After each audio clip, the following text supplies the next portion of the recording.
getting started right off the bat, I think I start with a clicker question. And you can see here, I forgot to add to the second one, but I did it now. Why did the creamy, okay, it wasn't creamy tomato this year, it was creamy mushroom. Yes, we did it 2 days ago. This was a reminder. Why did the creamy mushroom soup win the race? Why is it not working?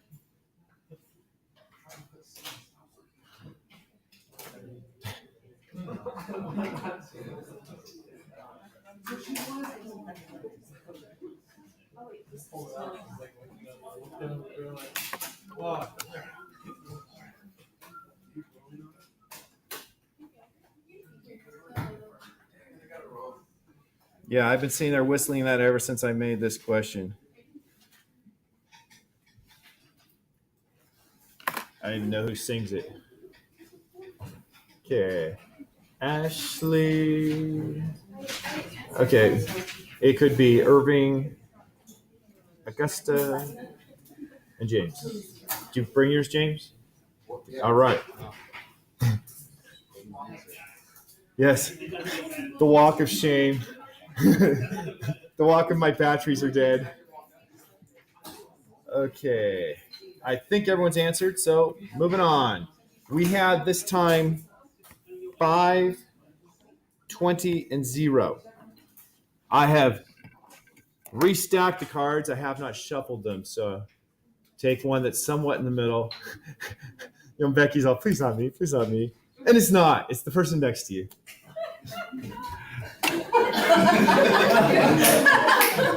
So close. Noah. Why? Yeah. Because that's what we said last time. Okay, because that's what we said last time. Okay, so, I mean, that is reasonable, but I do want to make sure we understand the physics of it. Do you remember the physics explanation? Okay, then let's go over it, because if she doesn't, you know what? That means probably a bunch of you don't remember. Is that right? Yeah. You can affirm her. So this was an example of a work energy problem. We've done work energy problems. How do I know this is an example of a work energy problem?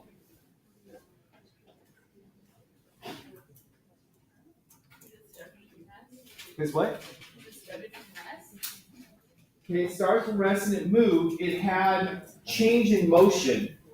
And I can solve those usually by either work energy or Newton's second law and kinematic equations. And that's true of this problem as well. But if I want to do it with Newton's second law and kinematic equations, I have to consider that there are torques going on here as well. And so if I'm doing it with the force and torque and kinematic equation method, I'm going to take this and have, here's my soup can, and draw my forces, force of gravity, force normal, force of, which kind of friction does it have when it's rolling? Okay, rolling friction, in this case I'm going to put static friction because the part that's touching is not sliding. We do say rolling friction. If we were talking about, a bicycle rolling, we would talk about rolling friction. But static friction, the words do get confusing. So those are the forces acting on it. And then I would say sum of the force vectors is equal to mass times acceleration vector. And sum of the torque vectors is equal to I alpha vector. I would have to use both of those. I can relate alpha to the acceleration as you've been doing, the simple relationship that alpha is equal to the tangential acceleration divided by the radius. And so I can make equations from Newton's second law and from the sum of the torques equals I alpha to calculate what the acceleration is going to be.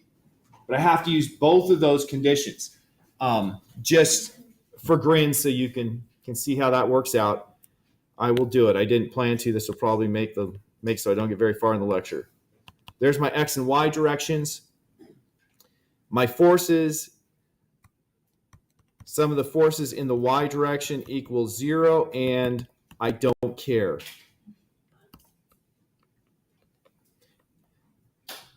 Sum of the forces in the x direction is equal to, gravity has a component that's in the x direction here. So there's my angle theta, and it'd be mg sine theta is equal to max. And so I would get that equation. Oh, wait, I forgot. Minus force friction. I get that equation, but that has now two unknowns. The force of friction is whatever force is necessary to keep it from sliding. I can't put in mu times force normal because it's not sliding, and I don't say, like, what's the maximum? And so I have two unknowns there, the acceleration and the force of friction. That's why I would have to use my second condition, sum of the torques equals I alpha. And in this case, there's only one force that causes a torque. Why does only one force cause a torque? What is the equation for torque? A torque caused by force has the equation of torque is equal to blank, blank, blank.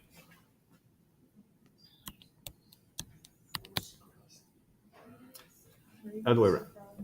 It's R cross F. It is very important to get the order right because it changes the direction if you do the order backward. So the torque is R cross F. So the R cross F means the perpendicular distance between the force and the radius from where I'm summing the torques to where the force acts. So I'm going to sum the torques about the center mass. So the radius for force normal is like that. What's the angle between force normal and the radius for force normal?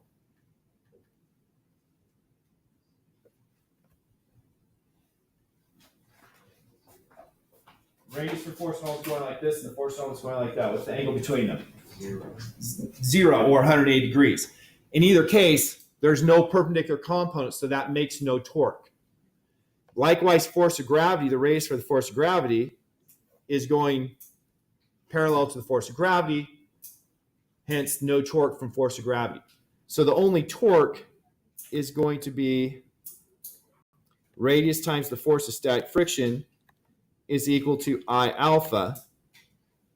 Using the relationship between alpha and acceleration, I now can eliminate the force of friction and find the acceleration. Once I find the acceleration, then I use kinematic equations to find the speed at the bottom. That's kind of a long process. Work energy is a short, simple process. Work energy, the method was always find the energy initial. So kinetic energy initial is equal to 0. Potential energy gravity initial is equal to mgh. And then find the finals. Kinetic energy final has two pieces. That's what's new here. It had both the translational and the rotational. Translational, 1/2 mass times speed squared. Rotational, 1/2 I omega squared. Then we substituted, by definition, omega is equal to the V tangential over R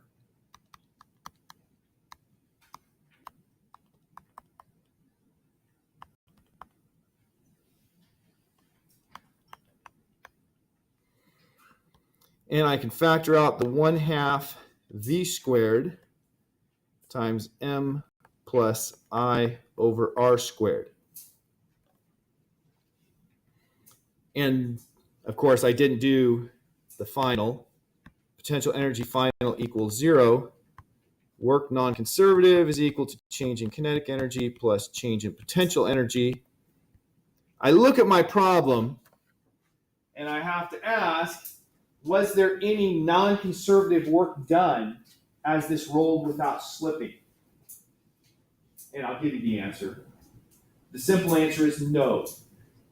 Now, that force of friction was doing something, but what it was doing was converting energy into rotation. It wasn't taking energy away. There was no friction sliding. There was friction, but it wasn't sliding. So the distance for the force friction is 0 because it wasn't sliding against that force. So my work non-conservative is 0 is equal to 1/2 m, or excuse me, 1/2 v squared times final minus initial plus potential energy final minus initial. And I end up with v squared is equal to 2mg h over m plus I over r squared. So that's the equation for speed squared in the end. This is a lot of work to get your answer, right, Noah? I want to make sure we went through the whole thing so people see it again and understand. Oh, wow. And I got 7 minutes left for the rest of the lecture. So the bigger I is, the smaller v will be. And so the chunky soup, the more dense material goes to the outside and it has a larger moment of inertia because moment of inertia is mass times radius squared. The soup that was soupy soup had the mass distributed equally throughout and thus a lower moment of inertia. And thus it won the race. Now, if you go through and do these calculations, if you use standard objects like a solid cylinder versus a hoop, you'll find the mass actually cancels out. It doesn't matter what the mass is. You can have two objects of very different mass. It only matters how the mass is distributed. Also, it doesn't matter what the radius is. It only matters how the mass is distributed within the shape of the object. Okay, very quick reviews. We talked about the figure skater. Figure skater has a net torque caused by their skate on the ice that is very, very small. Because it's very, very small, we approximate it to 0. And since net torque is change in angular momentum over change in time, if the net torque is 0, then angular momentum is conserved. Now this is just like when we talked about collisions.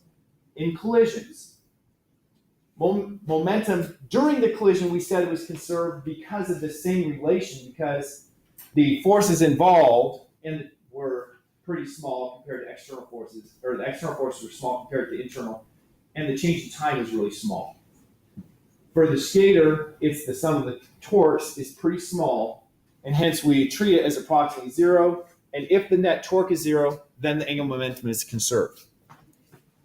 And so, just like on that test question, what two conditions would give you conservation of angular momentum? If the net torque is 0, or if no time passes.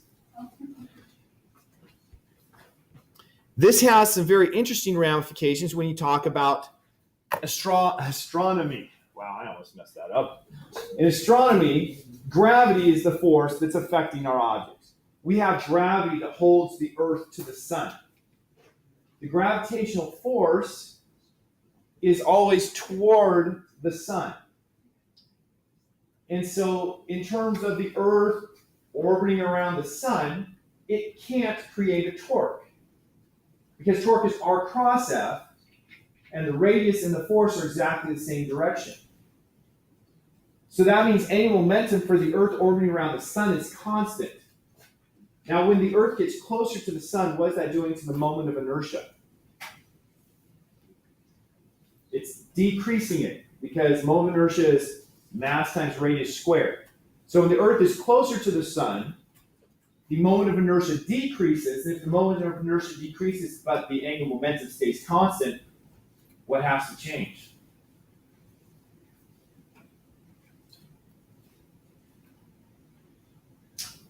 What's the equation for moment of inertia? Okay, moment of inertia is mass times radius squared. What's the equation for angular momentum?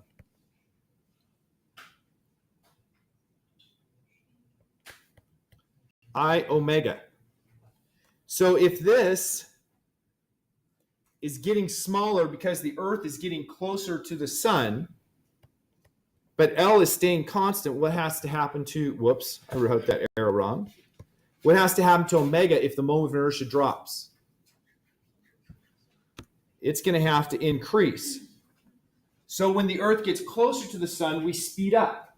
When is the Earth closest to the sun? How many people knew the Earth is not constant distance from the sun? Good, good. A number of you did. Do you know when the Earth is closest to the sun? When? When? Summer and winter. Well, it's not both. No. No, the distance between the Earth and the sun doesn't matter, doesn't change with where you measure. July 21st. It's when? July 21st? No. Okay. This is not an astronomy course. I need to start in 2 minutes, so we'll stop with this. The Earth is closest to the sun January 4 or 5. It's